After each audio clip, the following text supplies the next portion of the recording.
So what is friction? Friction क्या होता है?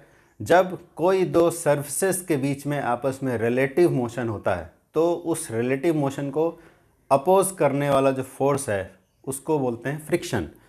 Relative motion between the surfaces का मतलब क्या है? सपोज़ ये हमने अपने दोनों हाथों को ऐसे लिया और दोनों हाथों को एक साथ एक ही डायरेक्शन में चलाया, तो क्या इन हाथों के बीच में कोई भी रिलेटिव मोशन हो रहा है? ऑब्वियसली नहीं हो रहा है।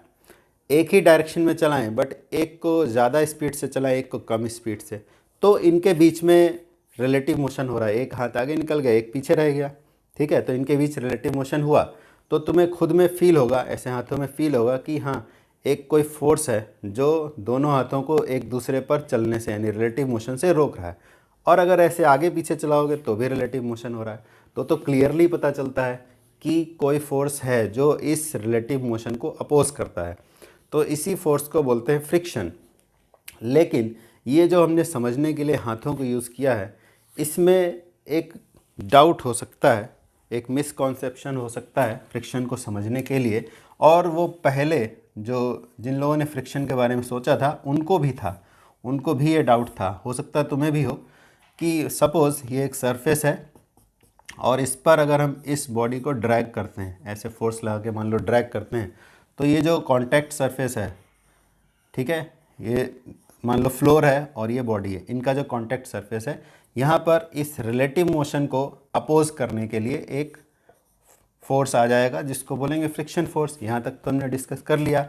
अब फ्रिक्शन फोर्स होता क्यों है इसके बारे में पहले जो बिगिनिंग में इसके बारे में सोचा गया था, तो उसमें कुछ इस तरह से सोचा गया कि अगर हम मान लो इस सरफेस का एनलार्ज्ड व्यू यहाँ पर देखें, एनलार्ज्ड व्यू अगर देखें तो पहले क्या, ये जो अभी बता रहे हैं ये पुरानी थ्योरी है फ्रिक्शन के बारे में। तो वो थ्योरी क्या बोलती थी कि क्योंकि सरफेस में अगर माइक्रोस्कोपिकली देखा जाए तो उनमें इम्परफेक्शंस होते हैं। इम्परफेक्शंस की वजह से ये मान लो इसी का एनलार्ज्ड व्यू हम देख रहे हैं, तो क्या होता है कि जो ग्राउंड सरफेस था, फ्लोर था, उसमें ऐसे कुछ इम्परफेक्शंस होंगे और जो ऊपर बॉडी रखा हुआ है उसके सरफेस में भी कुछ इम्परफेक्शंस होंगे, ठीक है। तो जब इन बॉडीज़ के बीच मोशन होता है, रिलेटिव मोशन होता है इन सरफेस के बीच में, तो ये इम्परफेक्शंस आपस में फंस जाते हैं जिसको बोलते हैं इंटरलॉकिंग। तो इंटरलॉकिंग की वजह से फ्रिक्शन फोर्स होता है, ऐसा पुरानी थ्योरी थी, ठीक है। जैसे अभी हम हाथ वाला एग्जांपल बोल रहे थे, तो हाथ में देखते हैं कहीं पर गड्ढा होता है, कहीं पर ऊंचा उठा हुआ पोर्शन होता है, इस हाथ में भी ऐसा ही है।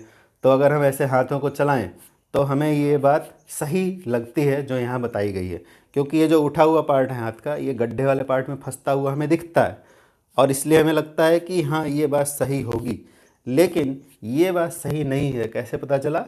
कि अगर सरफेस को बहुत ज़्यादा स्मूथ कर दिया जाता है, बहुत ज़्यादा घिस दिया जाए, जैसे बोल रहे हैं माइक्रोस्कोपिक इम्परफेक्शंस होंगे, ठीक है, ये बात सही है, होते हैं।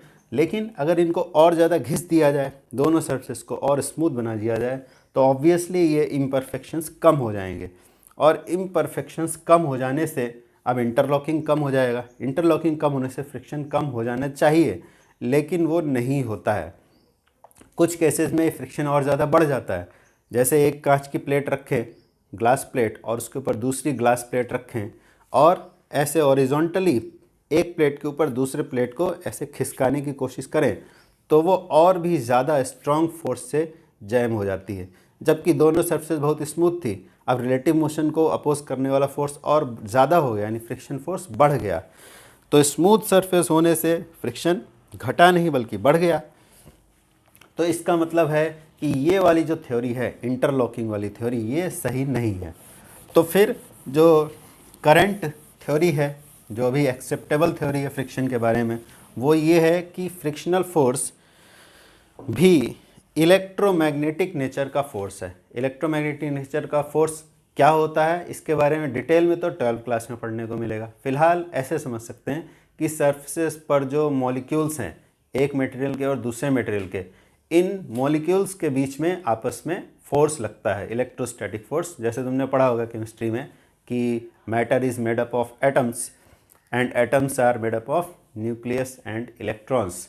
तो जो कि चार्ज्ड बॉडीज़ हैं, चार्ज्ड बॉडीज़ के बीच में फोर्स लगता है, एक जैसे चार्जेस होते हैं यानी सेम नेचर के तो वो अपोज करते हैं, अपोजिट नेचर के हैं तो वो अट्रैक्ट करते हैं।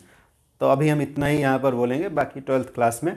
तो ये जो चार्ज बॉडीज़ का कॉन्सेप्ट है जिसकी वजह से इनके बीच अट्रैक्टिव या रिपल्सिव फोर्स होता है, that force is called electrostatic force. तो जो अभी एक्सेप्टेबल थ्योरी है, एक्सेप्टेड थ्योरी फ्रिक्शन के बारे में, उसमें यही कहा गया है कि सरफेस पर जो मॉलिक्यूल्स हैं वो आपस में इलेक्ट्रोस्टैटिक फोर्स लगाते हैं।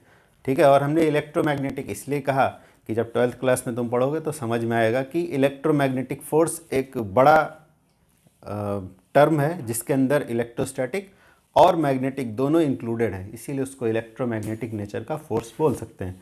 क्योंकि नेचर में 4 ही टाइप के फोर्सेज हैं, इलेक्ट्रोमैग्नेटिक, न्यूक्लियर, ये फर्स्ट चैप्टर फिजिकल वर्ल्ड में ये बात बताई गई थी। इलेक्ट्रोमैग्नेटिक और nuclear force, weak interaction force और एक कौन सा, ग्रेविटेशनल फोर्स। 4 ही टाइप के फोर्स हैं, फोर्सेस को 4 कैटेगरी में डिवाइड किया गया है। तो फ्रिक्शनल फोर्स जैसा कि हम लोग अभी डिस्कस कर रहे थे, कांटेक्ट फोर्स जैसा लगता है, दो सरफेस कांटेक्ट में है इसलिए उनके बीच फोर्स लग रहा है, जबकि इलेक्ट्रोमैग्नेटिक को रखा जाता है नॉन कांटेक्ट फोर्स में। तो अगर ऐसे देखो कि जैसे पेन हमने पकड़ा हुआ है तो इसको पकड़ने में लगता है कि कांटेक्ट फोर्स है, बट माइक्रोस्कोपिकली ये भी इलेक्ट्रोमैग्नेटिक फोर्स ही है। रस्सियों को पकड़ के, जो जैसे अभी हमने एक स्ट्रिंग वाला एग्जांपल देखा था, स्ट्रिंग के अंदर टेंशन फोर्स आ रहा है, तो ऐसे तो हमें लगता है वो कांटेक्ट फोर्स है, बट माइक्रोस्कोपिकली वो भी इलेक्ट्रोमैग्नेटिक फोर्स ही है। ये बातें और अच्छे से समझ में आएंगी जब हम 12th क्लास की बात करेंगे। फ़िलहाल के लिए ऐसा समझ लो। तो फ्रिक्शनल फोर्स जो है वो सरफेस को स्मूथ करने से, बहुत ज़्यादा स्मूथ करने से कुछ केसेस में कम होता है, कुछ केसेस में कम नहीं भी होता है। तो इससे पता चलता है कि फ्रिक्शनल फोर्स की जो इंटरलॉकिंग वाली थ्योरी है वो सही नहीं है। ठीक है, और फ्रिक्शनल फोर्स के बारे में इंपॉर्टेंट बात क्या है, फ्रिक्शनल फोर्स कह लो या सिंपली फ्रिक्शन कह लो, इंपॉर्टेंट बात यह है कि फ्रिक्शनल फोर्स कॉन्टैक्ट एरिया पर डिपेंड नहीं करता है, कि सरफेस का एरिया कितना है उस पर भी डिपेंड नहीं करता है। तो ये बात कैसे समझ सकते हो, घर में जैसे एक खाली बक्सा अगर लो, कोई कार्टन ले सकते हैं यानी गत्ते वाला बक्सा भी ले सकते हैं, और दूसरे टाइप का कोई भी टाइप का बॉक्स अगर हो, उसको खाली बॉक्स को तुम घर के फ्लोर पर ड्रैग करने की कोशिश करो, उसको खींचने की कोशिश करो, तो तुम देखोगे तुम्हें एफर्ट कम लग रहा है। कैसे ड्रैग करेंगे, मान लो ऐसे ड्रैग कर रहे हैं ऑरिजोंटली, ठीक है, फ्लोर पे बैठ गए और ऑरिजोंटली ड्रैग कर रहे हैं, तो रिलेटिव मोशन किस तरफ हो रहा है, इस डायरेक्शन में मोशन हो रहा है, फ्लोर तो अपनी जगह पे फिक्स है, बॉक्स इधर जा रहा है, तो रिलेटिव मोशन का डायरेक्शन ये है। हमेशा याद रखना कि फ्रिक्शन फोर्स जो है वो रिलेटिव मोशन के अपोजिट डायरेक्शन में होगा, यानी कि इस डायरेक्शन में होगा फ्रिक्शनल फोर्स। तो कन्वेंशनली इसको स्मॉल एफ सिंबल यूज़ कर लेते हैं, और कैपिटल एफ जो है वो अप्लाइड फोर्स के लिए। तो ये अप्लाइड फोर्स था हमारा इस डायरेक्शन में, तो relative motion between the surface इधर था, तो फ्रिक्शनल फोर्स इसके अपोजिट डायरेक्शन में आया। और यहाँ पर एक इम्पॉर्टेंट बात है कि मोशन हो या ना हो, टेंडेंसी ऑफ मोशन भी अगर है तो भी फ्रिक्शनल फोर्स होगा। ठीक है, टेंडेंसी ऑफ मोशन इस तरफ है तो फ्रिक्शनल फोर्स उधर होगा। ठीक, ये बात अभी थोड़ी देर बाद बताने वाले हैं कि टेंडेंसी ऑफ मोशन का क्या लेना देना है इससे। तो यहाँ तक बात क्या कर रहे थे कि अगर इस डायरेक्शन में हम बॉक्स को ड्रैग कर रहे हैं, एम्प्टी बॉक्स को, तो टेंडेंसी ऑफ मोशन इधर है, फ्रिक्शनल फोर्स इधर होगा। तो ये खुद से महसूस कर सकते हैं घर में, एक बहुत ही स्मॉल एक्टिविटी, बहुत ही छोटी सी बात है। तो हमें खाली बॉक्स को अगर खींचेंगे तो कम एफर्ट लगाना पड़ता है, लेकिन इसी बॉक्स में अगर हम सामान भर दें, इसमें सामान भर दें, पूरा ना भरो, थोड़ा सा रख दो, मान लो 4-5 बुक्स ही रख दी, बुक्स का वजन बहुत ज़्यादा होता है, बुक्स रख दिया और फिर ड्रैग करने की कोशिश की, तो हमें पहले से ज़्यादा एफर्ट लगाना पड़ता है। जबकि जो बॉक्स था और फ्लोर था, दोनों का कॉन्टैक्ट एरिया अभी भी उतना ही है, पहले भी बॉक्स का एरिया उतना ही था, अभी भी उतना ही है, लेकिन अब हमें ज़्यादा एफर्ट लगाना पड़ रहा है। तो इससे ये बात प्रूव होती है कि जो फ्रिक्शनल फोर्स है वो कॉन्टैक्ट सरफेस के एरिया पर डिपेंड नहीं करता है। एरिया उतना ही था तो फोर्स क्यों बढ़ गया। ठीक है, तो फिर इससे और एक बात भी समझ में आ जाती है, खाली बॉक्स था तो हमें कम एफर्ट लगाना पड़ा, भरा हुआ बॉक्स था तो ज़्यादा एफर्ट लगाना पड़ा। इसका मतलब कि अगर यहाँ पर मास बढ़ गया तो मास बढ़ने से क्या होगा, वेट बढ़ जाएगा, और वेट बढ़ने से क्या होगा, अगर mg बड़ा हो जाएगा, यानी कि ये जो बॉक्स है ये फ्लोर पर अगर इतना रिएक्शन फोर्स लगा रहा है, ठीक है, ये फ्लोर पे रिएक्शन फोर्स कितना लगाएगा, इसके वेट के बराबर, तो फ्लोर इस पर अपोजिट डायरेक्शन में नॉर्मल रिएक्शन लगा रहा होगा, ठीक है। इस केस में n और mg दोनों सेम होंगे, ठीक। हर केस में सेम हो ऐसा ज़रूरी नहीं है, कब नहीं होगा ये आगे एग्जांपल्स में समझ में आ जाएगा। तो इसका मतलब ये है कि मास बढ़ने से वेट बढ़ गया, वेट बढ़ने से नॉर्मल रिएक्शन बढ़ गया, और इसीलिए F बढ़ा होगा, ठीक है। डायरेक्ट F mg पर डिपेंड करता है ऐसा हमने नहीं कहा, नॉर्मल रिएक्शन पर डिपेंड करता है ऐसा कहा। क्यों कहा, कि अगर ये सरफेस प्लेन नहीं होता, मतलब ऐसे हॉरिजॉन्टल नहीं होता, नॉट प्लेन, हॉरिजॉन्टल नहीं अगर होता, इंक्लाइंड होता, और इस पर अगर हम बॉक्स को रखते, ठीक है, इस पर बॉक्स को रखा, तो वेट तो वर्टिकली डाउनवर्ड होता है हमेशा ही, लेकिन नॉर्मल रिएक्शन होता है सरफेस के नॉर्मल, ये कॉन्टैक्ट सरफेस है, इसके नॉर्मल डायरेक्शन में इधर हुआ, ठीक है। तो इस केस में एक्सपेरिमेंट हम लोग लैब में करेंगे ये वाला, अगर स्कूल खुला, कोविड-19 की कृपा अगर हुई तो हम लोग कर पाएंगे, लैब में करके देख सकेंगे कि यहाँ जो फ्रिक्शनल फोर्स होगा वो नॉर्मल रिएक्शन पर डिपेंड करता है, ना कि mg पर, ठीक। तो इस केस में देख सकते हो कि mg तो इस डायरेक्शन में है, नॉर्मल रिएक्शन वेट के इक्वल एंड अपोजिट नहीं है, वो इस डायरेक्शन में है, ठीक है। तो इन एक्सपेरिमेंट से, इन बातों से ये पता चलता है कि F mg पर नहीं बल्कि n पर डिपेंड करता है, नॉर्मल रिएक्शन पर।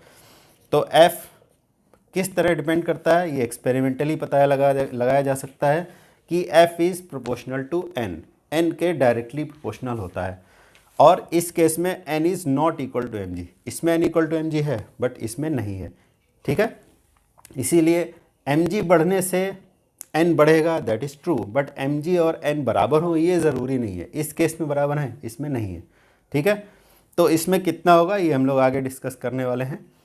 तो F is proportional to normal reaction, और यहाँ जो प्रोपोर्शनलिटी कांस्टेंट है उसको म्यू सिंबल से रिप्रेजेंट करते हैं, म्यू है ये, इसको क्या पढ़ा जाएगा, म्यू, mu, मू नहीं है, mu, म्यू। और ये म्यू तो सिंबल का नाम है, ये रिप्रेजेंट क्या करता है, म्यू को बोलते हैं coefficient of friction, coefficient of friction, ठीक है।